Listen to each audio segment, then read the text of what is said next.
This is AM 1240 Hot News Talk Radio here. This is Clutch with Keon Rose. I'm Keon Rose. Thank you for listening today. Please stay warm and stay inside your house. If you don't have to leave, there's going to be inclement weather tonight. We're expecting some snow, and make sure you check and make sure that the schools are closed. Should be. And just stay safe, stay warm, build a fire, have some hot cocoa, and watch some sports. Thank you for joining me today. I'd like to talk to you about some basketball action that happened. There was last night there was a big game. Warriors, Cavs, NBA Finals rematch.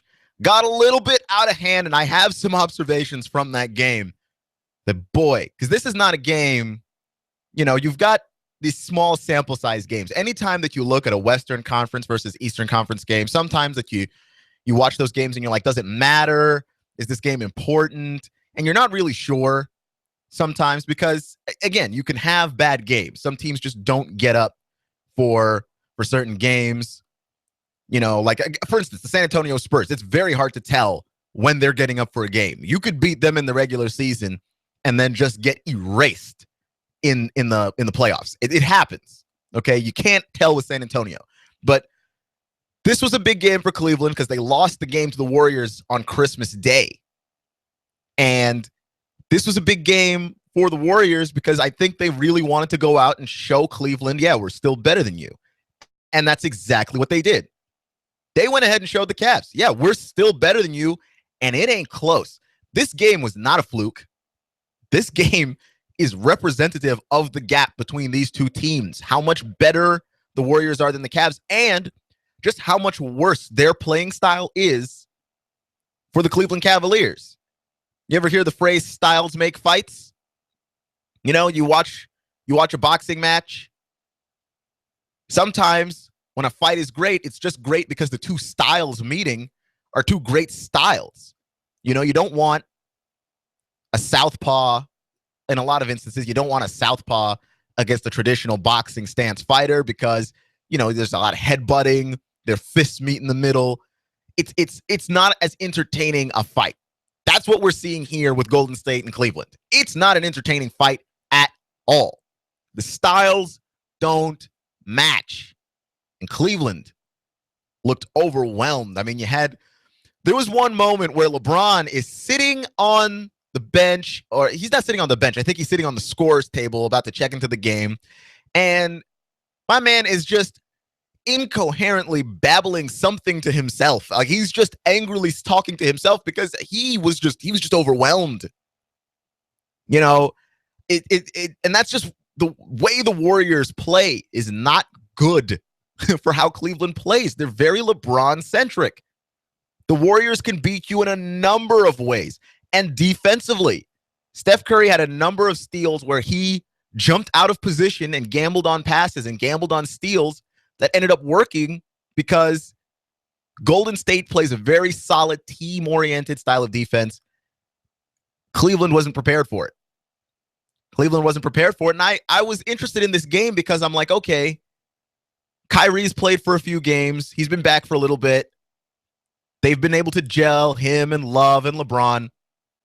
This should be a better team. This should be a better matchup than the one on Christmas and the one from the finals. It should just be a better matchup.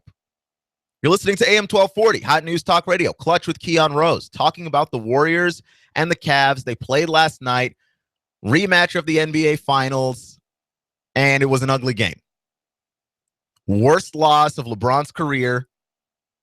And it's the thing. People don't like, I think they're starting to sour on the Golden State Warriors a little bit. Like this style of basketball where you're just shooting a lot of threes, just bombs away.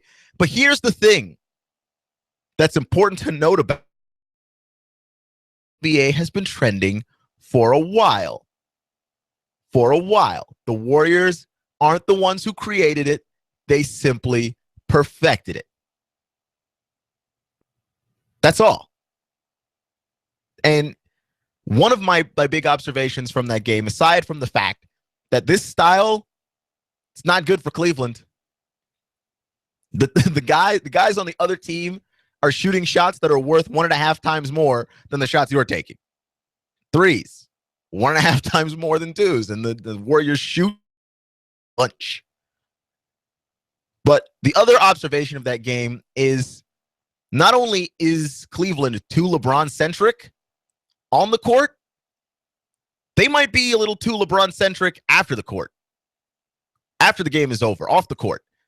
Just a little bit too LeBron-centric after the fact. There was an interview with Kevin Love where Kevin Love said, we've got a lot of guys that need to look in the mirror. It starts with our leader over there, and he was talking about LeBron, and it trickles on down. Yeah, everybody needs to take responsibility for what happened. When you get beaten by 40 points, you can't blame one guy. I mean, they just got bloodied.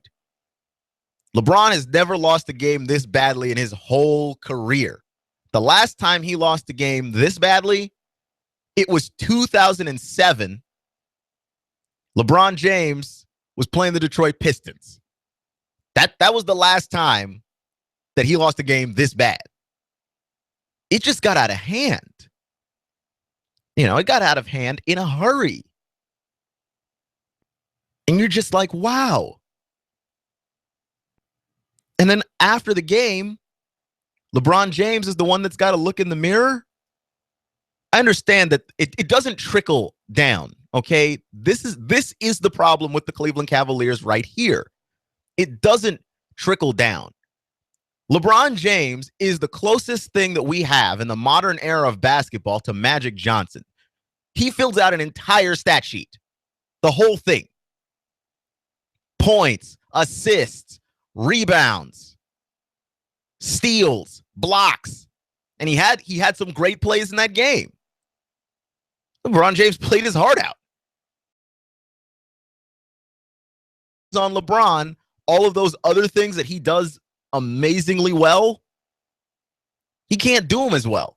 He's not stealing as well. He's not blocking as often. He's not got as many assists. You just can't put it on one guy. You can't. And Cleveland puts it on LeBron. How they figure out to score starts with him. Okay? And I mean, you want to say, well, look at Michael Jordan. Michael Jordan was able to do it. Michael Jordan didn't fill out a stat sheet the way LeBron does. That was not his role on the team. Michael Jordan was the alpha dog, and he was a great defensive player as well. But scoring, Michael Jordan would get you points, and he would lock his man up and throw away the key. Those were the strengths of Michael Jordan. Michael Jordan wasn't leading the league in assists. Michael Jordan wasn't leading the league in rebounds. Michael Jordan wasn't a terrifying rim protector. Okay, MJ wasn't the kind of guy that could play all 5 positions on the floor. You could have a team of LeBrons, and it would make sense. So I don't necessarily want to hear that excuse. LeBron James didn't get any help from Kyrie Irving. He didn't get any help from Kevin Love. And by the way, Kyrie, Mr. Fourth Quarter, as they call him up there, where the heck did this guy go? I mean, I understand that Kyrie's not the greatest defender. He might be, in fact, maybe even one of the worst. I've seen worse defenders than Kyrie. Like James Harden comes to mind immediately. James Harden is terrible, but Kyrie's not a great defender. But when he's engaged, he can be a good defender. And even in the NBA Finals in Game 1 last year, before he got the knee injury, he looked pretty solid guarding Steph. Like he was locked into playing defense. He looked pretty solid. Yeah, the knee injury, but he didn't look locked in.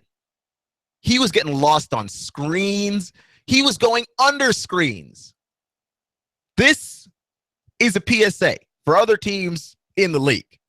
If you have Steph Curry and you're guarding him, never, ever go under a screen. Do not do it. He's going to shoot a 3. It's a script, okay? The fix is in. Do not go under a screen.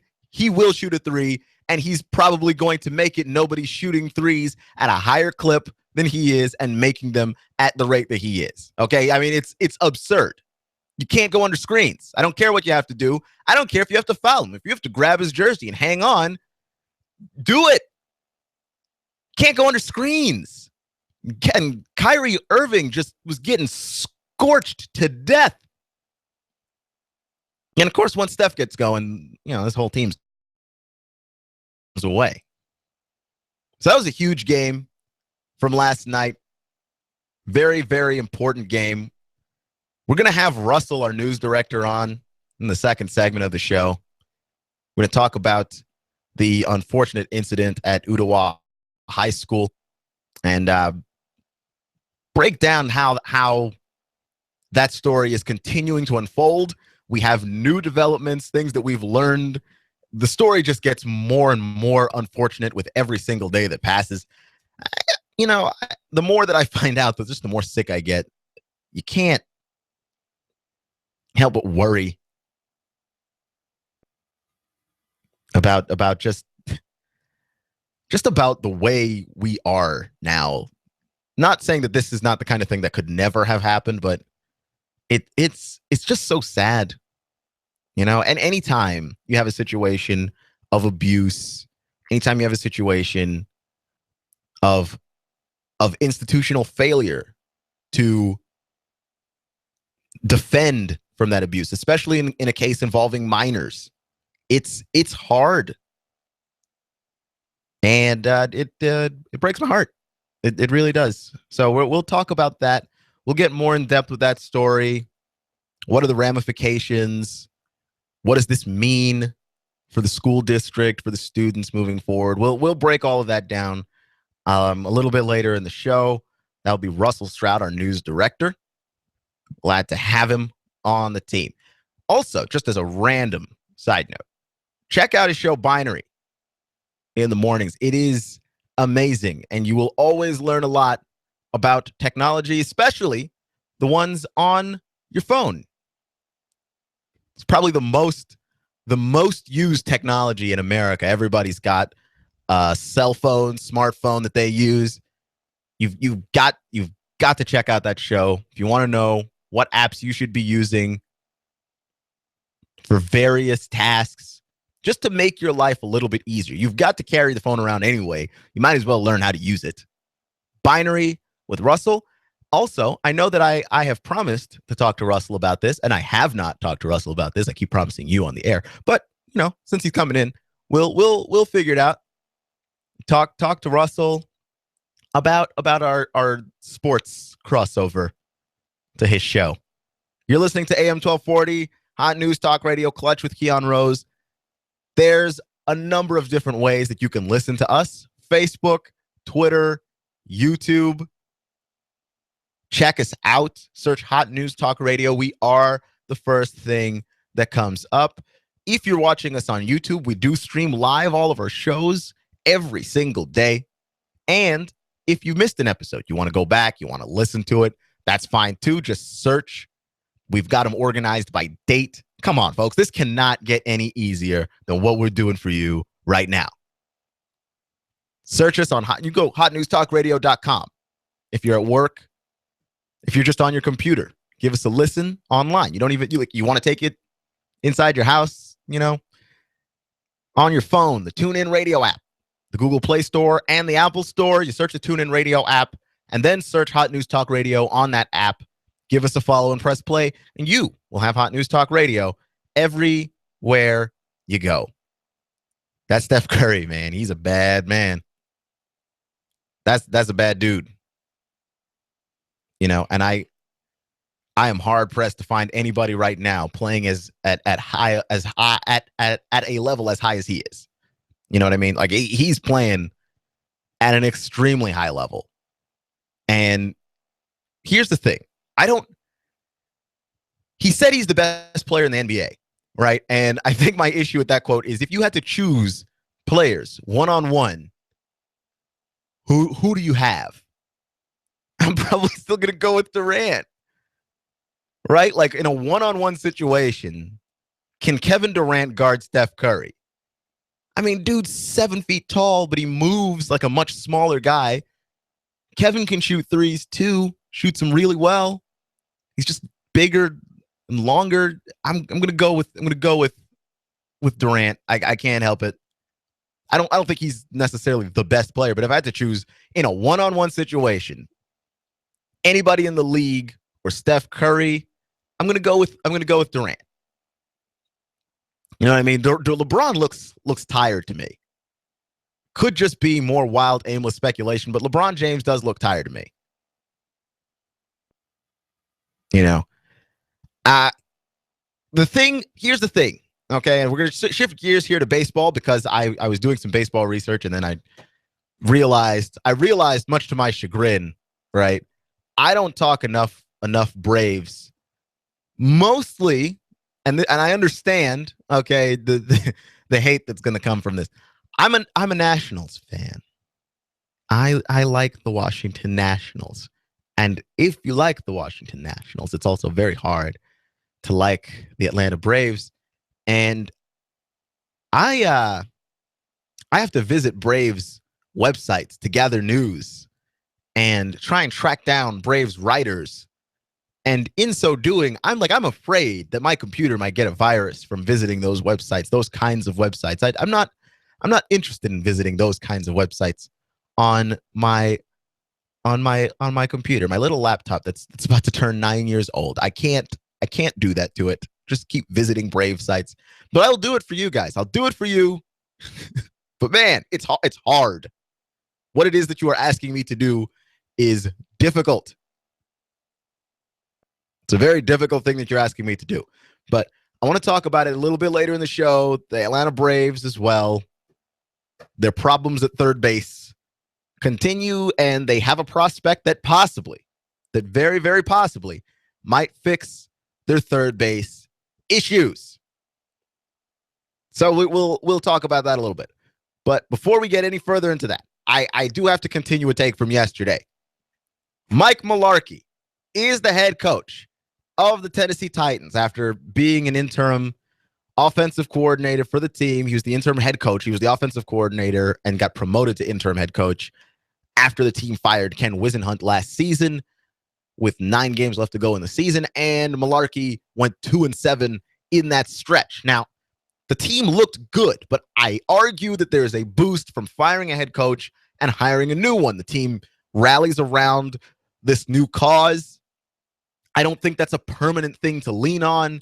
Mike Mularkey has got an awful track record everywhere else that he's been. Now, again, it is a fair question to ask. Is Mike Mularkey awful because the teams that he was coaching were terrible, which is possible. He was in Buffalo and he was in Jacksonville. Or is Mike Mularkey awful because he's awful? I'm going to go with the latter on this one. I think Mike Mularkey is awful because he's awful. He's just not head coach material. Not every guy is. Not everybody should be a head coach. Okay? You've got a lot of guys that are just brilliant coordinators, absolutely brilliant coordinators. They understand the game. They understand it extremely well. You put them in a head coaching position and you just have to wonder what happened. Did they leave their brains at home? You just got to ask the question. And with Mike Mularkey, I'm starting to get the feeling he might be one of those guys where he's a solid offensive coordinator and he should go no further than that. There's a theory that a lot of economists have. It's the theory of competence, of organizational competence, that you can promote somebody higher in a company than their position of competence. You put them in a position where they can no longer be competent, right? Like they're competent as vice president. They're not competent as president because the extra responsibilities are just not something that they are capable of handling. It happens. Okay. I'm a radio host. Doesn't mean that I should be a program director. If someone looks at me and goes, this guy, he's got a lot of talent. He understands radio pretty well. He should be our program director.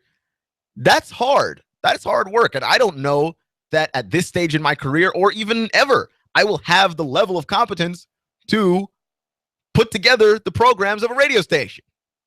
I'm just a host, man. You can promote someone further than they're organizationally competent to handle. It's possible. And I think that we're doing this with Mike Mularkey because he's shown in 2 other organizations he ain't the guy. Okay, 16-32 is his record. And you just have to wonder, the Titans could have called anybody and everybody else. That's what I would do. Just keep calling folks. Like, if the draft starts to roll around and you don't have a coach and you really liked Mike Mularkey that much, then fine. Go ahead and give him the job. But I'm blowing everything up. We're starting over. I'm doing a new show. I want guys who push it to the middle of the table and go over the top. Take a risk, fail miserably. I'm right, and I'm not wrong, and I'll never back down. Conflict works. Allow it. It's The Herd with Colin Cowherd. Right here and everywhere. Noon Eastern. You give us 12 minutes and 40 seconds. We'll give you Chattanooga and the world. News Talk 1240.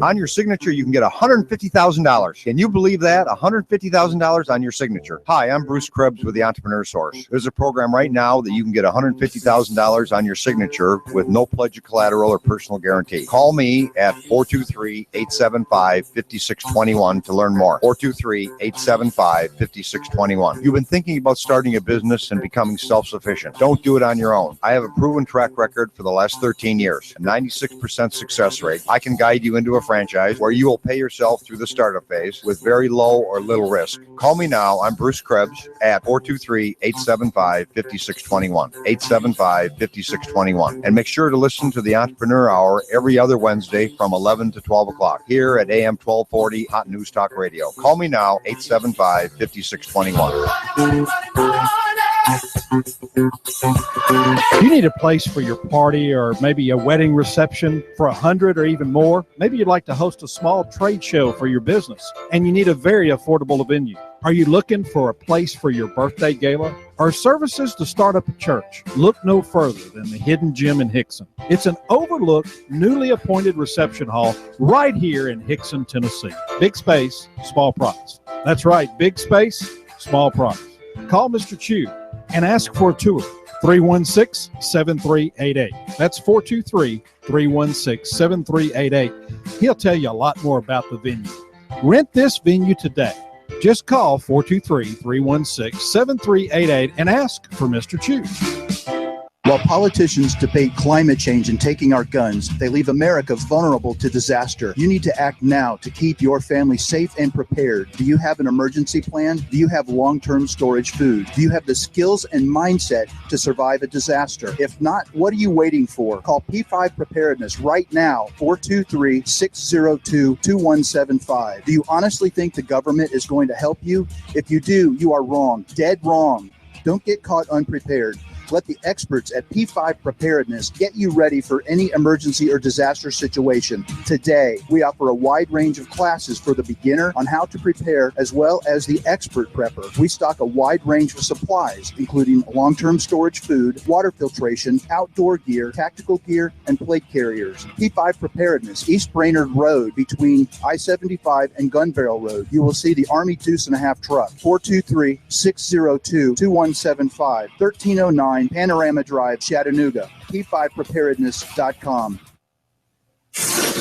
You give us 12 minutes and 40 seconds, we'll give you Chattanooga and the world. News Talk 1240. Expect more clouds to roll in through the nighttime hours. Overnight lows into the lower 20s. For Wednesday, areas of light snow will push in from the west by mid-morning, gradually changing to a wintry mix, and then all rain from the south and west, but accumulations will be likely from Chattanooga north and eastward, with highs staying into the 30s. This forecast is brought to you by eFax. Make saving time and money your New Year's resolution. Stop faxing with paper. Visit efax.com/30 days for a free 30-day trial. And I source Scene 12 Chief Meteorologist Patrick Hoare. On AM 1240, Hot News Talk Radio. When the weather turns bad, turn to AM 1240 Hot News Talk Radio. On the net, hotnewstalkradio.com. Follow us on Twitter, YouTube, and Facebook. From the Hot News Talk Radio Weather Center. Chattanooga, we've got you covered. When the weather turns bad, the Tennessee Valley turns to Hot News Talk Radio. Go, go, go, go, go, go. You give us 12 minutes and 40 seconds, we'll give you Chattanooga and the world. News Talk 1240.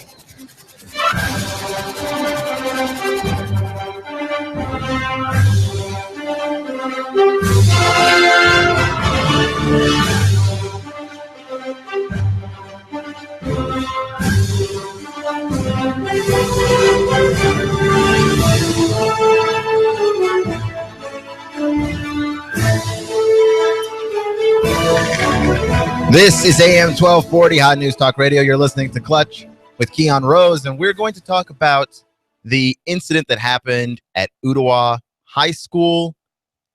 And with us talking about it is our news director, Russell Stroud, who has been following the story and is here to break down basically that unfortunate situation that happened. So thank you for joining me, Russell. Absolutely. What can you tell me? Could you just give me like the sort of summary of the story overall? Well, it's a pretty complex thing, but it started out December the 22nd when the Ottawa High School basketball team went up to Sevier County for Gatlinburg, actually, for sort of like a exhibition type of match. It was a championship type deal, and they played against a bunch of teams. And while they were there, there's allegations that have propped up now and charges subsequently of a assault which happened between the Ottawa basketball team and several different students. So what happens is there's four students who are allegedly victims. And that number has been updated just recently. It used to be just one who we knew about. Now it's been updated to 4.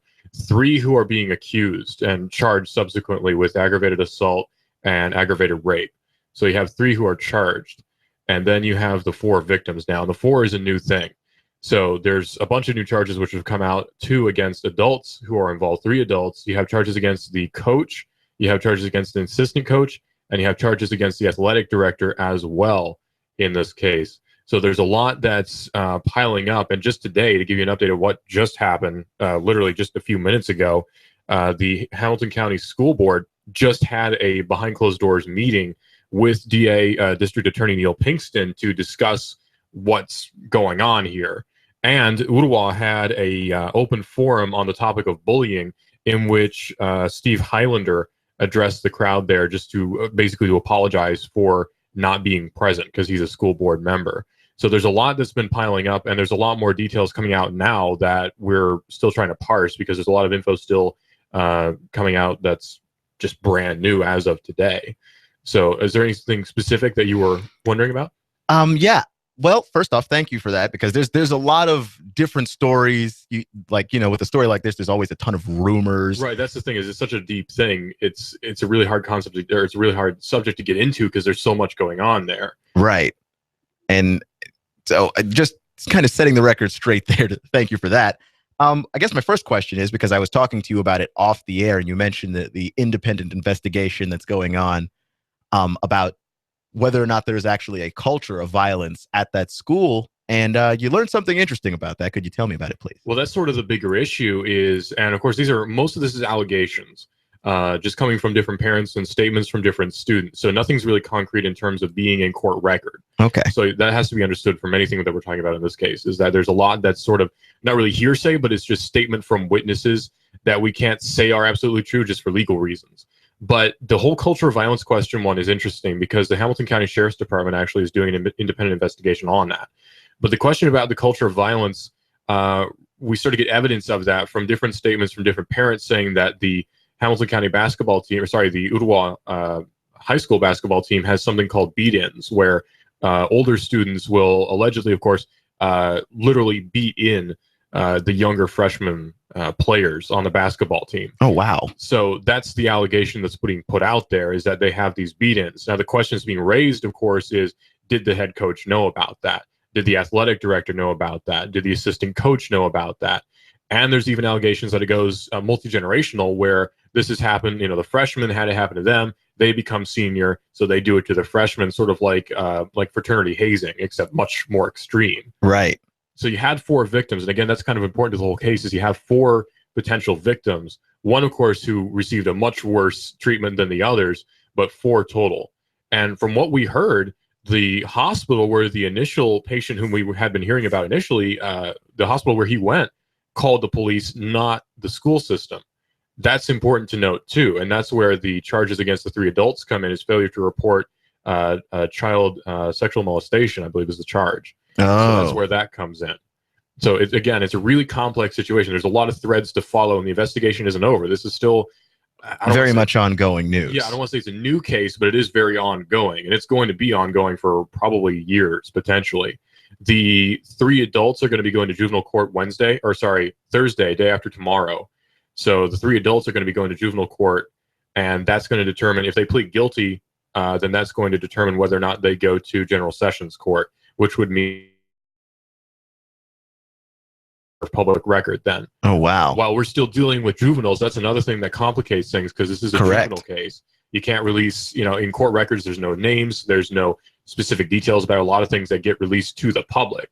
The court knows about it, but they don't release that to the public. How long do we have to wait usually until those kinds of information get released out to the public? Well, if we're talking about like leaks or officially, or I'm gonna go with officially first. Okay, from juvenile court, never. That's sealed because it's a juvenile case. Oh, okay. As far as I know, I'm not a legal expert, but as far as I know, if it's a juvenile case, it's not, it's not in the public record at all. Especially, of course, you have a victim who's a victim of sexual assault or aggravated rape in this case.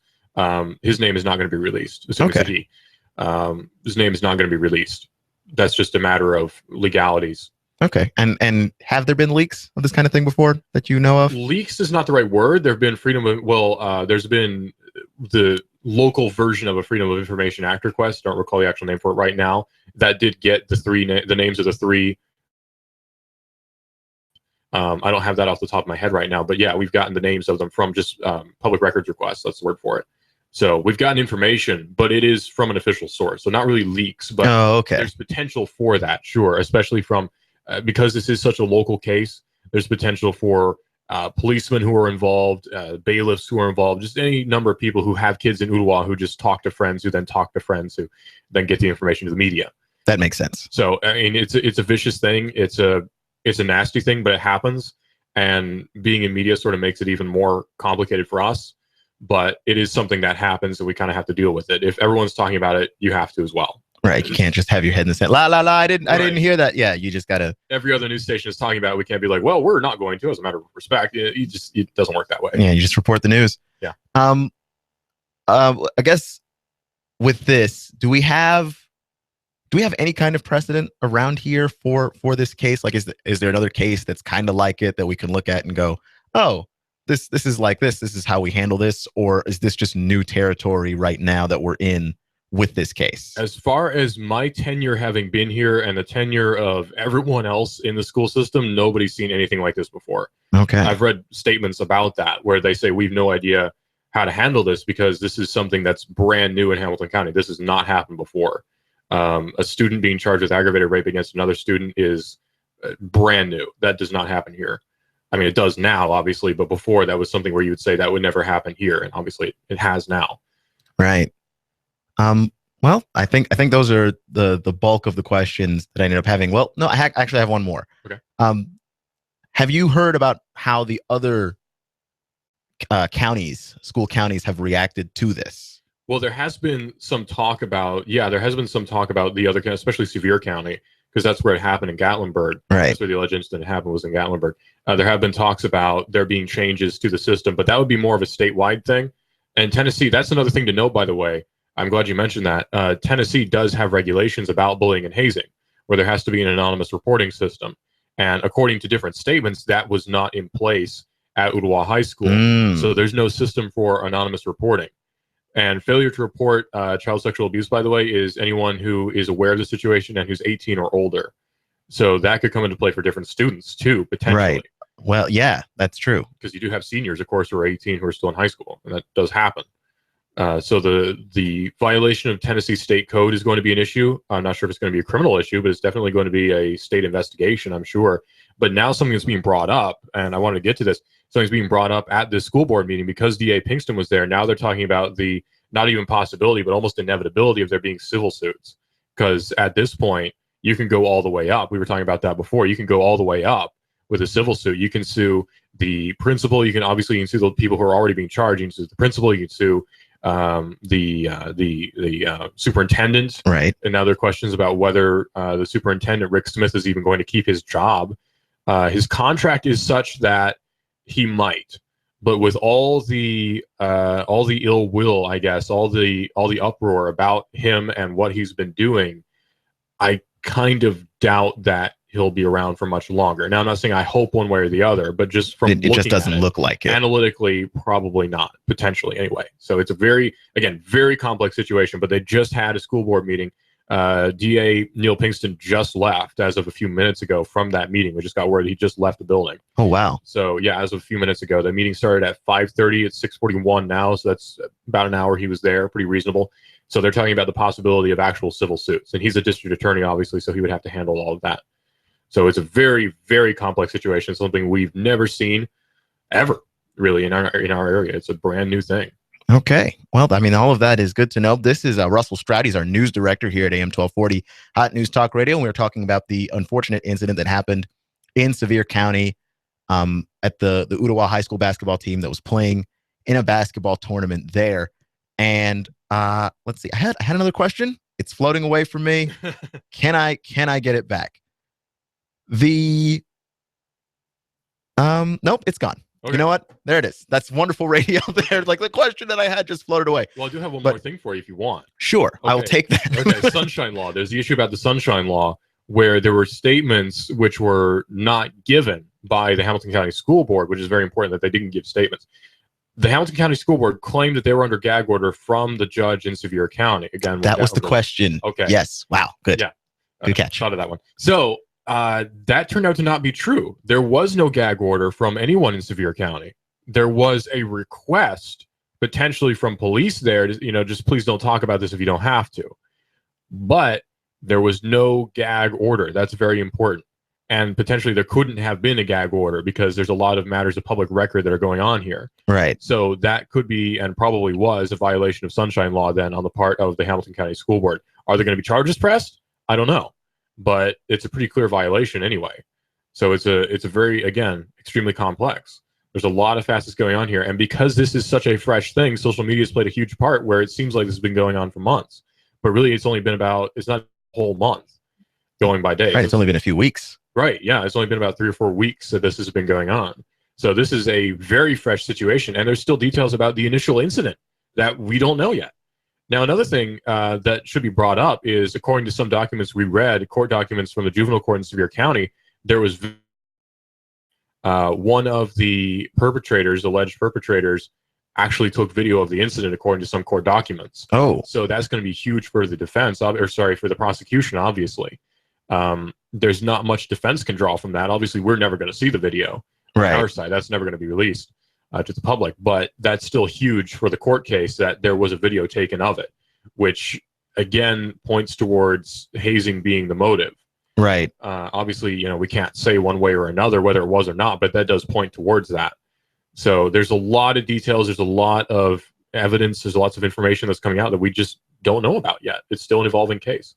So, of course, we'll keep you updated here on Hot News Talk Radio with our News Minute updates. We've been giving a lot of up-to-the-minute information as soon as it comes out on our Minute broadcasts, and you can expect to get more of those whenever we do our Minute News, and also from 7 to 11. There we go. 7 to 11 here on Hot News Talk Radio. We'll bring more updates on that, too. So there you go. All right. Well, thank you for joining me. That's Russell Stroud, our news director here at AM 1240 Hot News Talk Radio. Russell, I got one last question for you, not related to this at all. Okay. Binary. I have some sports apps. Been promising people that this is going to happen. And then I realized, you know who I didn't talk to about it? The one person who I need to talk to about it, Russell. Yeah, the one guy who talks about these things. Exactly. We need to communicate more. I know. Like, I've been talking to you for like the last 2 hours before I came on the air, and it just never came up. It's one of those things. You put on the headphones and new thoughts flow in. Yeah. I think they come from the headphones, actually. That's probably where it comes from. I know, like not a hint of originality in me. I just put the headphones on and there it is. Yeah. It switches over. And I get smart. Suddenly. Yeah, so if you got apps you want to talk about, I'm totally down with that. I can't think of any right now other than just, there's the ESPN app and there's Fox Sports and all that sort of thing. So yeah, there are a few apps out there for sports that I think are pretty handy. Okay. Well, if you can come up with them, I'd love to talk about them. All right. We'll save that for a future day. So we can have it like some kind of comic book crossover. Right. Well, we've already had one now. It's like Avengers in the Justice League now. Oh man, but thank you for joining me and for all of the information and the updates. Make sure you stay tuned to Hot News Talk Radio here on AM 1240 so that we can get this information out to you as the story continues to break and continues to develop. Also, speaking of information we'd love to get out to you. School closings for tomorrow. Got to point this out, got to say this. School closings for tomorrow. Bradley County, McMinn County, Meigs County, Polk County, Ray County, and Catoosa County all are closed for tomorrow because we are expecting inclement weather, snow, and of course the freezing of that snow, which is the dangerous thing, the ice, that we're not going to put our buses and our kids in danger. So again, the schools that are closed tomorrow are Bradley County, McMinn County,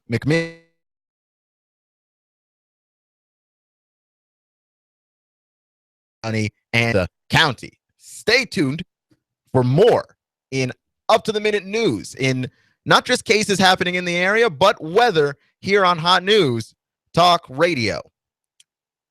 The thing that I would like to talk about now I'm going to transition over to the Braves because I have been looking up some stories, and there's a prospect that the Braves have that I'm really interested in this guy. He's got a name that I cannot pronounce easily. It's in my notes, so I'm getting to it. But I would just like to say, the Braves have a lot to look forward to in the next few years. I just don't know if they have a lot to look forward to next year.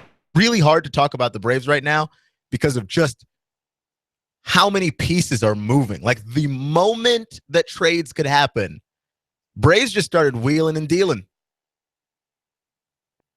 The Braves just started wheeling and dealing, and it's interesting to see where they're going to go to next. I have no idea, because like here's the thing with them, right? Are they building a team for the future? Or are they building right away? Because I guess you build for the future, right? You've already got your new stadium, which I would argue there's a few issues with the stadium that I've got as well. You've already got a new stadium, okay, and so you don't have to impress people. I imagine I guess you could if you really felt like it, you overachiever, but if you really wanted to, right? There's nobody that you have to impress really. So building for a future for a team that has sustained success. The Braves have a lot of prospects, but I'm starting to wonder if they shouldn't try and turn these prospects into immediate talent. Okay? The division that you're in, you've got teams that are ready to compete right now. Okay? I can't imagine that the Nationals are going to be as bad next year as they were this year. And the Mets are still going to be really good. Okay? That team is a team that's built for the long haul. They got there first. And what you want out of the Braves is a team that can compete with all of that, right? Like what you want out of the Braves is a team that is ultimately able to hold their own with the Nationals. You've got Bryce Harper. Like this team can just hit. You've got Bryce Harper who's hitting Barry Bonds numbers basically. And the Mets coming off of a World Series appearance, They've lost some pieces, and maybe that sets them back a little bit, but it's not going to set them back much. The core of that team is still pretty intact. And you just got the Braves just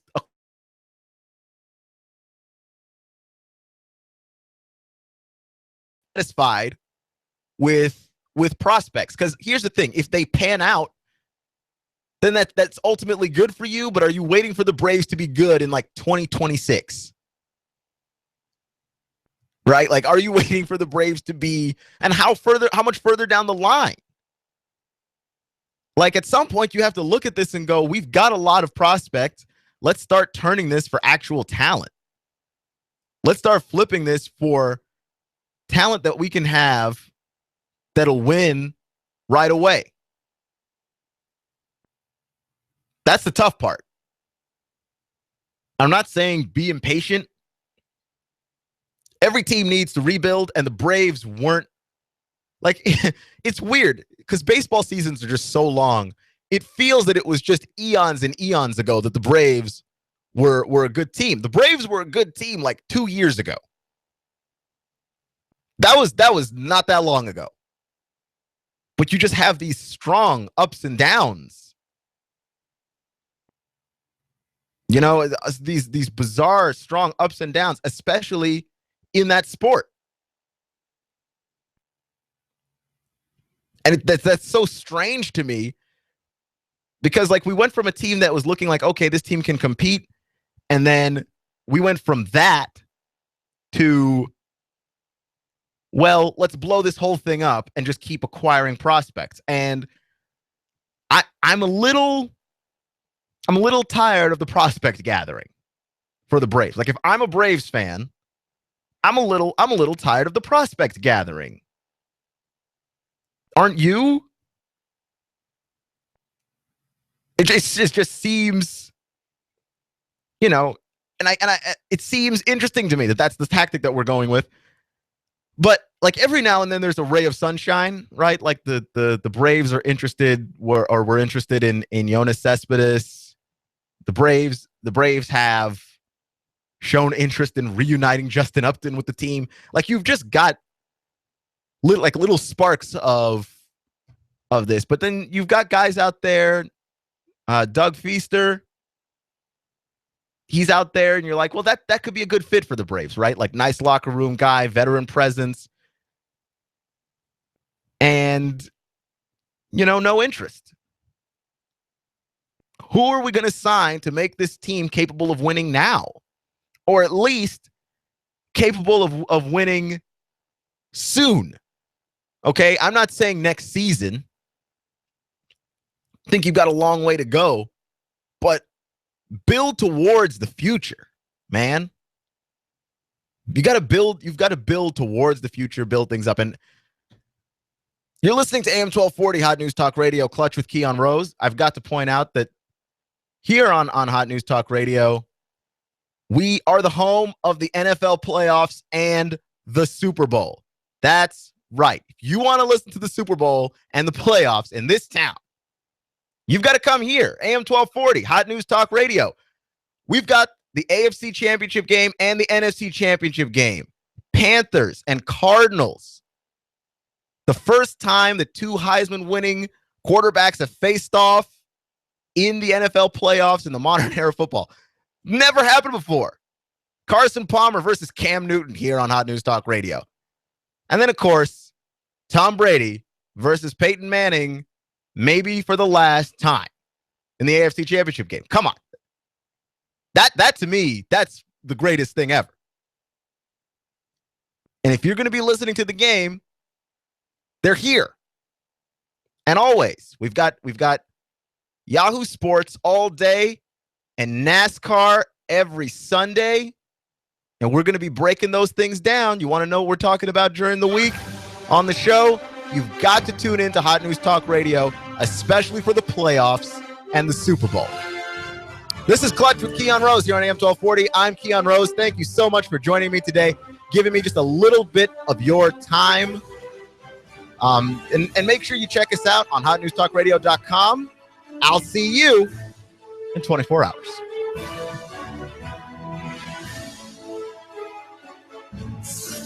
You give us 12 minutes and 40 seconds, we'll give you Chattanooga and the world. News Talk 1240. AM 1240 Hot News Talk Radio with your Hot News Now update. This is Russell Stroud from the Weather Center. We're expecting bad weather tomorrow. Hamilton County schools will be closed. We're under a winter weather advisory beginning at 4 o'clock a.m. and Hamilton County schools will be closed due to the inclement weather. Surrounding counties will also have closing schools, including Polk County and Cleveland City. We're expecting snow beginning at 4 o'clock a.m. tomorrow, continuing on through the rest of the day. That's then going to turn into rain as the temperatures rise, and as the temperatures go down again, as the sun goes down, that rain will turn into freezing rain, freezing on the streets, and causing possibly dangerous driving conditions. Keep it tuned here for more live traffic, weather, and news updates.